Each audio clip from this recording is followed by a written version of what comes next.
Halo semuanya, saya Felicia Angelista.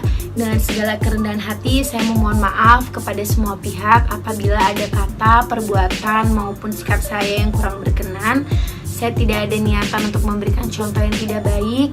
Saya memohon maaf sedalam-dalamnya. Semua ini akan saya jadikan pelajaran untuk mengevaluasi diri saya agar bisa menjadi lebih baik ke depannya, baik secara pribadi maupun profesi. Sekali lagi, saya mohon maaf yang sedalam-dalamnya. Terima kasih semuanya.